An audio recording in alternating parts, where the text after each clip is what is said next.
Ito na yung update natin sa BIOS natin. Yan. Tingnan naman, okay na siya, oh. Ito kami ngayon sa gawaan namin. Yan. Diba? Lagi naman kami dito gumagawa. Panagpipintura kami. Ito na, kasama ko na si The Finisher. Yung original. Kasi kahapon yung gumawa nito. Ito nyo naman, naka The Finisher na damit. Si June, yung kumpare natin. Shout out. Yan, nabilang ko na ng mags. Ano, mags tuloy ng gulong. Oh. Gaganda na ng mga gulong niya, oh. Ano siya, Bridgestone. Yan, magandang brand din. Ayan, oh, Bridgestone. 4 yan binili natin kasi mas maganda kung 4 na. Ayan, kita nyo, maganda na mga gulong ngayon, oh. Bridgestone, hindi na siya gumigewang-gewang. Yun, yan natin dito. Pipintura natin to. Ito, itong bumper lang sa likod. Tsaka ito, itong part lang na to. Itong parang kupas na to. Ayan. Hapyawan natin yan. Yan, bumper sa likod. Ito yung mga gulong, oh. Pinagpalitan. Tignan nyo naman yung mga gulong, oh. Kawawa rin yung makakabili. Tsaka at the same time, delikado. Pakasabugan sila. Yan, bumper lang pipinta natin dito. Okay naman yan lahat. Tapos itong tornilyo na to, tinanggal natin.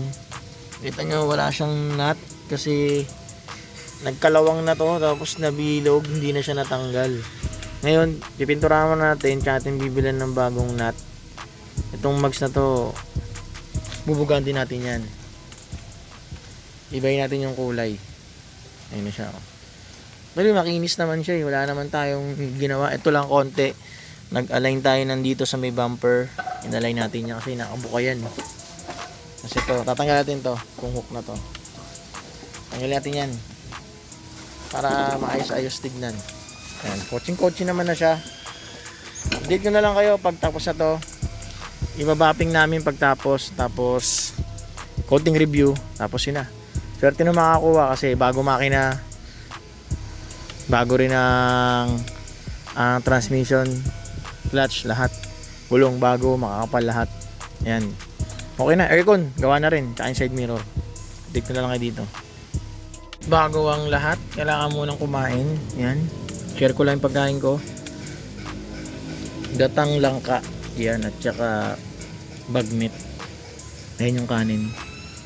Yan. Kakain muna ako. Kain muna bago magtrabaho. Ayan kay The Finisher. Take na lang kayo. Kain tayo.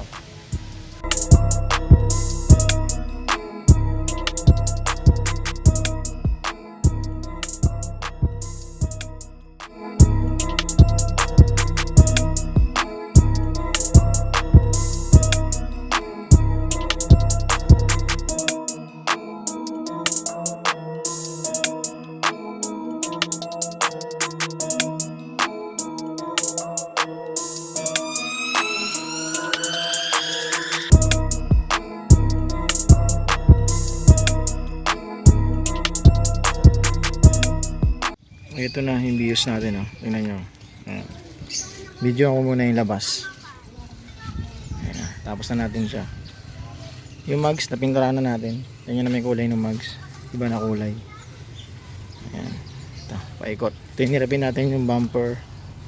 Hindi pa natin nababapping yan. Bapping na lang siguro. Ayan, bumper. Yung paligid. Ayan, kabilang side.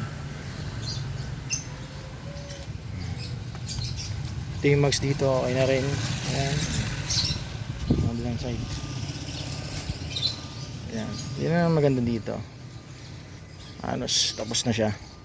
Ito ko sa inyo yung loob. Ayan yung loob, oh. Okay na. Ayan. Yung likod. Okay na rin. Yung mga upuan, okay na, malinis na. Pati yung ceiling. Ayan. Bali yan ito. Na detail na to ni Kuya Jobet, ni The Finisher. Ito nyo, dinetail na yan yung ceiling. Ganda. Yung loob okay na rin. Ito nyo, napakalinis na. Tinanggal ko na yung seat cover. Ayan, ang ganda pa ng mga upuan. Pati sa likod. Ito ready na to for dispose. For sale na siya. Nagawa naman natin lahat na ng problema nito. Naayos na natin yung makina, okay na.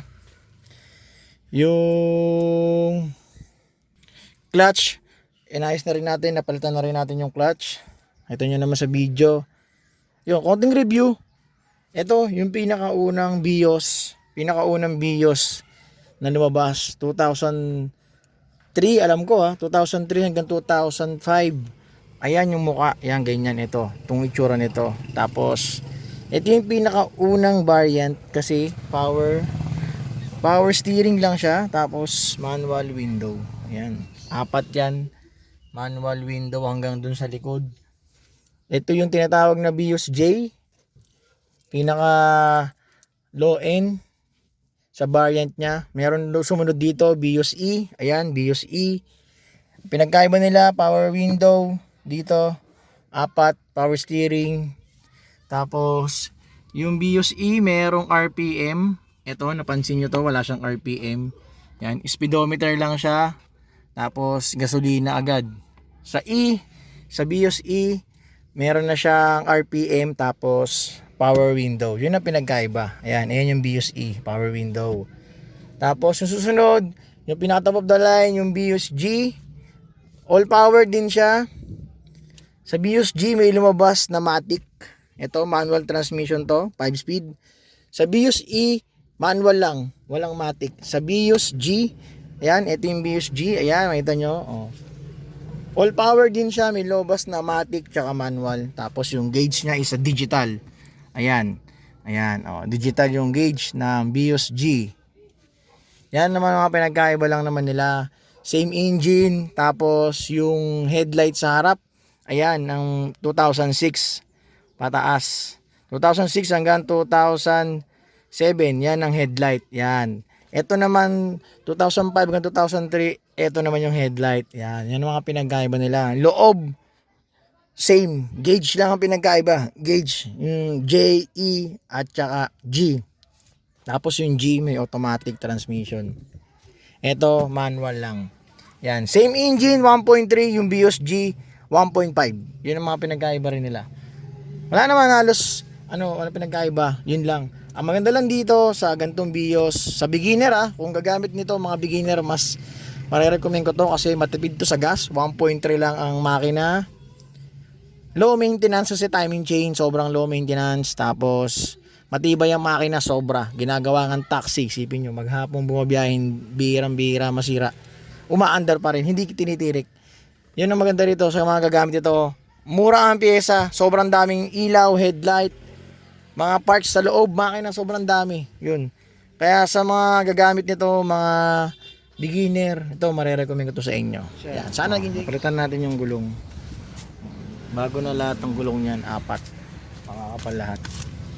Ayan, tapos inside mirror nagawa na rin natin, di ba? Tapos ito ni-repaint natin tong bumper sa likod. Ayan, okay na rin. Ito naman. Yan na siya. Yung Vios natin. Ayan. Swerte na makakakuha nito kasi matino na to. Wala ka na ipapagawa, maayos na maayos. Yun lang. Restro lang. Siguro yun lang ang masasuggest ko kasi hindi ko pa naparehistro. Pero pwede ko naman iparehistro yan. Yan. Sana nag-enjoy kayo sa video. Natatapos na natin tong Vios na to. Kita-kita na lang tayo sa next vlog. Never ending. Peace mga katempo.